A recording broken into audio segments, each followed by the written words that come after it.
Selamat pagi sekali lagi tuan-tuan dan puan-puan. Mahathir lawan Anwar. Dendam politik belum tamat. Tuh, sejarah panas penuh konflik. Sejarah panas penuh konflik. Okey. Mahathir dan Anwar. Adakah mereka masih berdendam? Hari ini kita ulas satu perseteruan paling lama dalam sejarah politik Malaysia, yaitu Mahathir lawan Anwar. Dulu guru dan murid, sekarang musuh politik paling tegar dalam sejarah. Soalannya, dendam politik ini sudah tamat atau dibuka semula?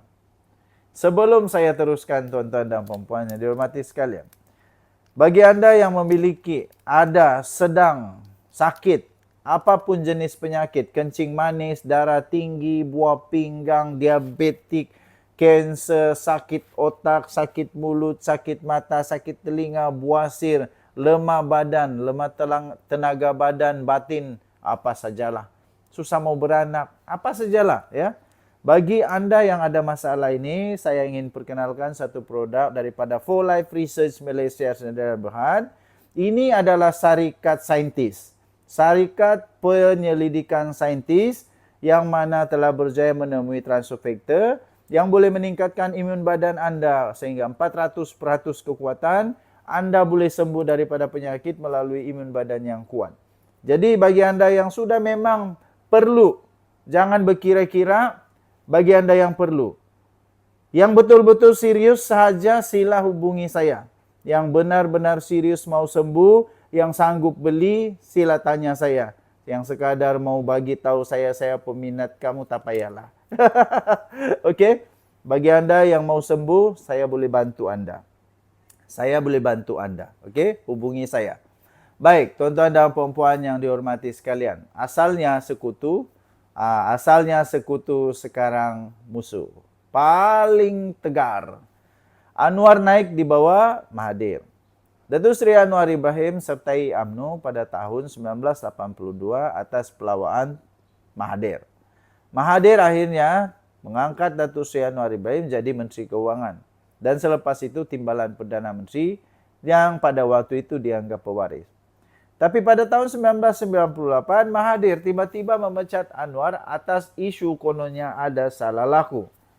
Itu kemudiannya tercetus reformasi 1998, era gelap dalam politik Malaysia akhirnya bermula. 20 tahun kemudian bersatu semula tapi tidak lama. Selepas 20 tahun, pada tahun 2018, Mahathir dan Anwar tiba-tiba bersatu semula untuk menjatuhkan Datuk Seri Najib Tun Razak. Mahathir jadi Perdana Menteri, Anwar diberi janji peralihan kuasa. Tapi lepas 22 bulan, Mahathir letak jawatan dan kerajaan PH tumbang. Anwar akhirnya tidak sempat jadi Perdana Menteri ketika itu. Ramai percaya Mahathir mungkir janji. Sekarang, Mahathir kembali serang Anwar secara terbuka. Baru-baru ini, Mahathir tuduh kerajaan pimpinan Anwar gagal membela Melayu. Kata-katanya mirip strategi untuk bangkitkan kemarahan Melayu luar bandar. Anwar pula jawab dengan sinis, menempelak Mahathir dengan sejarah lamanya. Rakyat kini melihat ini sebagai episod baru dalam dendam lama yang belum padam. Apa Mahathir mahu sebenarnya? Mahathir tahu dia tak mungkin jadi Perdana Menteri lagi. Tapi dia masih mahu jadi kingmaker. Walaupun dia pernah sebut, kalau dia jadi Perdana Menteri, dia akan buat ini. Tapi dia tahu dia tidak akan jadi Perdana Menteri lagi. Tapi dia masih mahu jadi kingmaker. Dia mungkin mahu, nombor satu, mungkin mahu menjatuhkan Anwar sekali lagi. Beliau mungkin juga mahu untuk mengangkat tokoh lain ikut acuan dia. Dia juga mungkin mahu atau pastikan warisan politiknya tidak dilenyapkan oleh reformasi. Jadi tuan-tuan dan puan-puan yang dihormati sekalian, Mahathir dan Anwar bukan sekadar tokoh. Mereka adalah simbol dua ideologi berbeza. Satu mahu orde lama diteruskan. Satu lagi mahu ubah sistem. Tapi sampai bila rakyat jadi mangsa perseteruan mereka? Adakah masa depan politik kita masih dikawal dua watak lama ini? Anda lihat dan nilai sendiri. Tulis komen, jangan lupa subscribe tuan-tuan dan puan-puan. Kita jumpa lagi, bye-bye. Kita teruskan analisis kita pagi ini. Saya tidak mau bercakap membelit-belit, terus pada tajuk. Siapa layak ganti Anwar Ibrahim? Tegas, analytical, debat terbuka.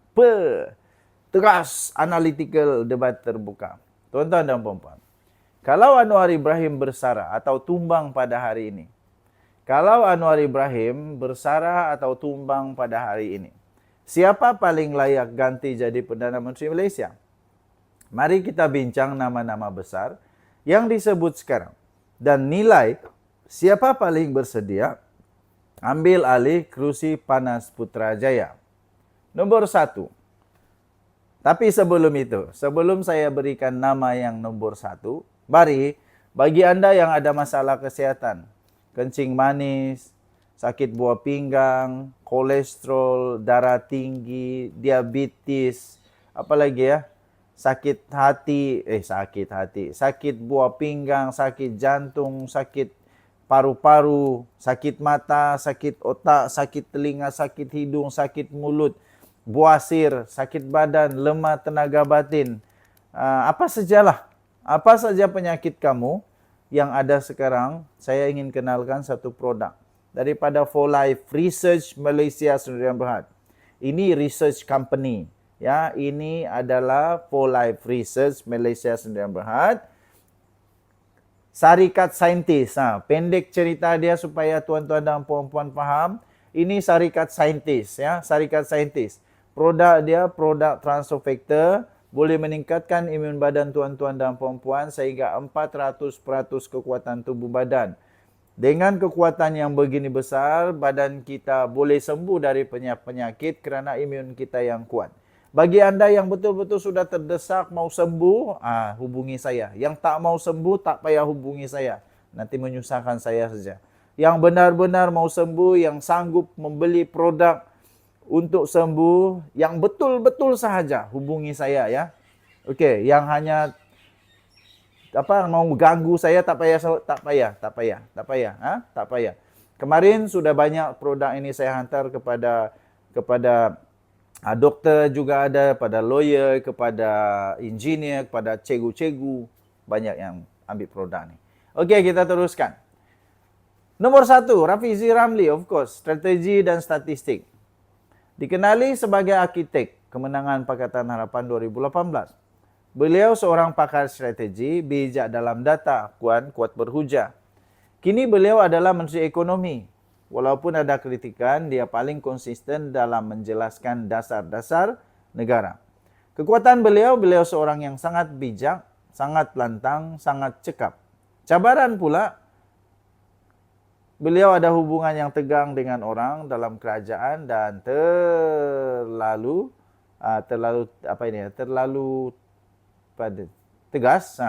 tegas. Okey, nombor 2, of course, ini adalah wajah lembut reformasi. Disebut sebagai wajah lembut reformasi iaitu Nurul Izzah. Beliau anak kepada Datuk Seri Anwar Ibrahim, tapi tetap berdiri di atas kapasiti sendiri. Sudah menjadi MP selama 2 panggal. Beliau seorang yang berprinsip dan tidak gila kuasa. Beliau seorang yang popular di kalangan anak muda dan wanita. Kekuatan beliau adalah beliau seorang yang bersih, penuh dengan empati, tenang. Tapi cabaran beliau adalah imej beliau terlalu lembut, kurang agresif dalam perebutan kuasa. Nombor 3, what the toot? Ini saya tak sangka langsung. Nampaknya Syed Saddiq termasuk dalam senarai. Syed Saddiq boleh jadi wakil suara muda. Beliau yang merupakan bekas Menteri Termuda adalah juga pengasas Parti Muda. Lantang tentang pendidikan, tentang kebebasan institusi dan reformasi.